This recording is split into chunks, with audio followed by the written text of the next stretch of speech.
Jovens e velhos santistas, a quarta-feira foi a chamada quarta-feira do 8 ou 80, né? Dos extremos com os times de base do Santos no Campeonato Brasileiro.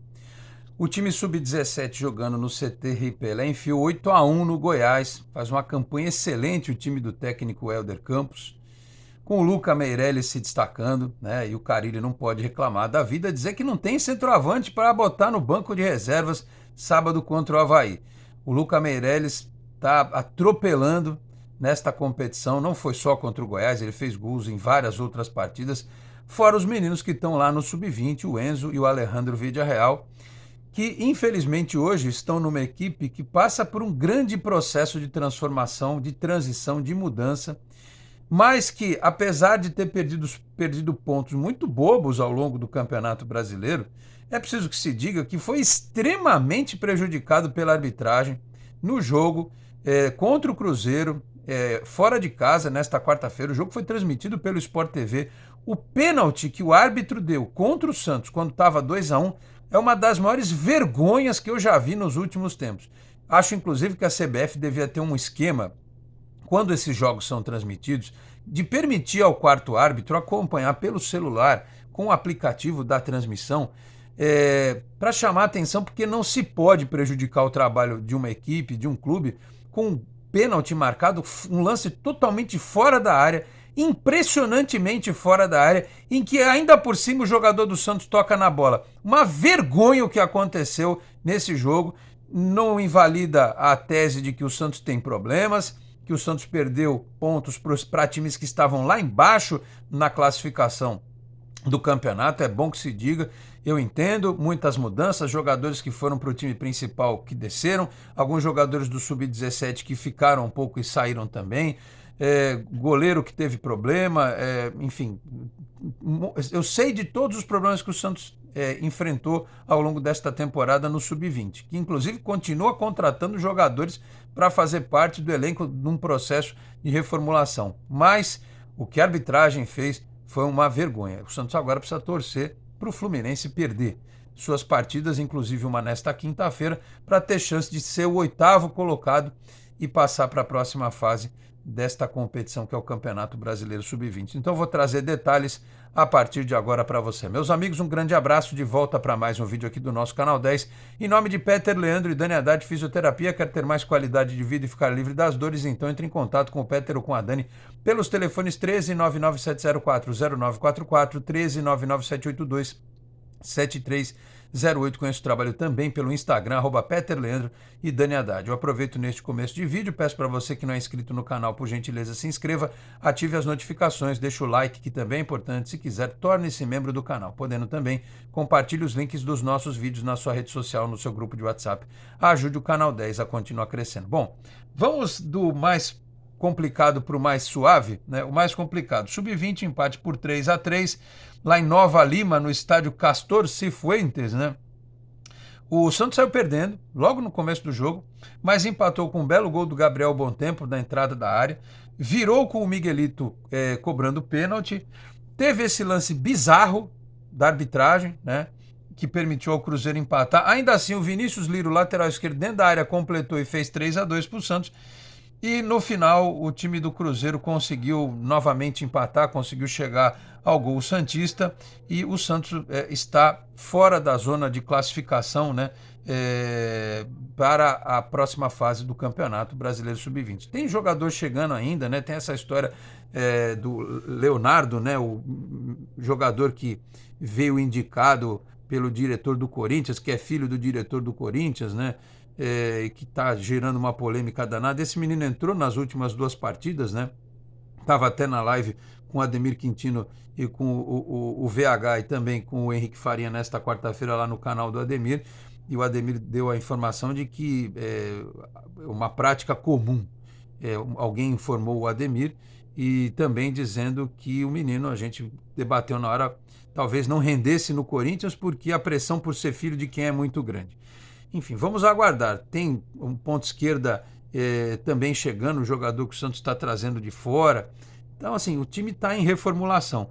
Mas, vamos combinar, classificam 8, não dava para o Santos ficar de fora e agora ficar secando o Fluminense, para tentar entrar em 8º lugar, porque senão depois vai restar a sequência do Campeonato Paulista e um monte de menino que tem condição, né, de ser aproveitado na mão do Carille, que talvez não tenha tanta disposição assim de trabalhar com tantos jovens, e vamos combinar que só jogar o Campeonato Paulista é muito pouco. E lógico, tem outros torneios aí que eles disputam, mas é muito pouco para esse time do Santos, que tinha que seguir nessa competição que é o Campeonato Brasileiro na fase do mata-mata. Então ficou realmente difícil. Agora, o Santos tem que representar na CBF, não é só no time principal, não, tem que representar na CBF contra esse árbitro horroroso, lamentável. Aliás, a arbitragem no Brasil é péssima. No Brasil, para funcionar, tinha que ter o VAR inglês até na 5ª divisão. O VAR inglês é o que funciona, né? Porque não dá, os caras são muito ruins, né? Muito ruins mesmo. O cara marcar fora da área, ele não está enxergando, né? O teste de visão dele foi pro brejo, não enxergou que foi fora da área e que o menino do Santos tocou na bola. Acho que foi até o Gabriel Bom Tempo. Então, lamentavelmente, o que aconteceu agora é torcer para que o Fluminense tropece, para ver se o Santos consegue chegar na próxima fase. Só dizer que teve também a volta do futebol feminino, antes de falar do Sub-17 voltar ao futebol masculino. Nesta quarta-feira, Sereias foram jogar contra a Ferroviária, que é um dos times mais fortes do futebol feminino no Brasil, e tomaram de 4-1 no Campeonato Paulista, lá na Fonte Luminosa, né? O gol do Santos foi marcado pela Paola. O Santos tem 13 pontos, agora precisa correr atrás para tentar a classificação para o mata-mata. 4 vitórias, 1 empate, 3 derrotas. Vejo aqui no Diário do Peixe, 21 gols marcados e 11 gols sofridos, né? Apenas os 4 primeiros passam, e o Santos chegou a liderar o Campeonato Paulista, né? E está em 6º lugar agora nesta competição. Ainda tem jogo contra o São Paulo na Vila, o Realidade Jovem, nas últimas rodadas dessa primeira fase. Lembrando que as Sereias correm um risco seríssimo de rebaixamento no Campeonato Brasileiro de Futebol Feminino, tá certo? Portanto, noticiado aqui o jogo das Sereias nesta quarta-feira. E para fechar, a notícia boa do dia foi a goleada do Santos no Brasileiro Sub-17, 8-1 no Goiás. Isso porque a molecada tirou o pé, né, no segundo tempo, no CT Rei Pelé. O Luca Meireles fez 4, é um excelente centroavante, é um menino que tem força física e tem técnica, com a maturação correta, ele vai dar muito fruto para o Santos. Podem escrever. Assim, apesar das pessoas discutirem, né, comportamentos e tal, o Santos vem numa linhagem de centroavantes, desde o Gabigol, né, formados aqui, né, o Gabigol, o Yuri Alberto, que surgiu bem e hoje está lá seguindo a vida dele no Corinthians, mas era tido como uma revelação, o Marcos Leonardo, o David Washington, que infelizmente aqui não fez carreira. O Santos tem os 2 estrangeiros do Sub-20, né? Mas assim, dos meninos formados aqui, o Luca Meireles, ele tem, depois do Marcos Leonardo, do David Washington, total condição de, num período de 2 anos, exagerando, ser titular absoluto do time profissional do Santos. Eu não gosto muito de vaticinar esse tipo de coisa, mas a qualidade técnica desse menino é um negócio assim surreal. E ele joga, inclusive, eventualmente no Sub-20 também, e vai muito bem. Completaram o placar o Rafa Gonzaga, o lateral esquerdo, o Pedro Padula, que eu elogiei outro dia aqui pela boa entrevista que ele deu para o Edu Jardim, menino muito esclarecido, muito inteligente, o Vinícius Fabre e o Matheus Xavier. Lembra aquele que fez uma boa participação com o Carille e depois nunca mais teve chance no time principal? Pois é, ele é Sub-17. Ele já vinha sendo trabalhado no Sub-20, jogou a copinha, mas foi realocado no Sub-17, fez um gol de falta. Lembra o gol? Quem não viu, tem na Santos TV. O gol que o Guilherme fez contra o Paysandu. Então, o gol do Matheus Xavier foi muito parecido. Não é aquela bicuda e tal, por cima da barreira, um gol bonito de falta. O Matheus Xavier, que é um outro talento e que imagino também logo vai ser aproveitado na equipe principal do Santos, depende da boa vontade do treinador. O Santos lidera o Grupo A com 18 pontos, a campanha excelente, uma chave que tem Flamengo, Atlético Paranaense, Corinthians, Grêmio, América Mineiro, Botafogo, Atlético Goianiense, Ceará e Goiás, né? O Santos tem 6 vitórias e 1 derrota, 20 gols marcados e 7 gols sofridos nesta competição que é o Campeonato Brasileiro Sub-17. Próximo jogo vai visitar o Atlético Goianiense no dia 22, é uma quinta-feira, 3 da tarde, no Estádio Olímpico de Goiânia. E no Campeonato Paulista tem jogo neste sábado, 11 da manhã, contra o Comercial. O jogo será lá em Tietê, é o início da nova etapa do Campeonato Paulista Sub-20. Então, parabéns para o Helder, que eu já entrevistei algumas vezes, inclusive nesse local onde vocês estão vendo este vídeo, né? Aqui eu estou no estúdio da Santos FM, o Helder já participou comigo aqui algumas vezes, já bati papo com o Helder aqui, vem fazendo um excelente trabalho neste time Sub-17 do Santos, que tem meninos extremamente talentosos, e quando toda essa turma migrar para o Sub-20, acho que o Santos vai ter um Sub-20 muito forte.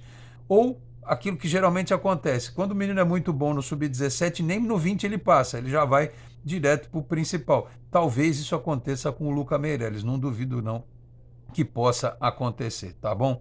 Então é isso, resumão aí do que aconteceu com os meninos da base nesta quarta-feira e também com o futebol feminino do Santos no Campeonato Paulista.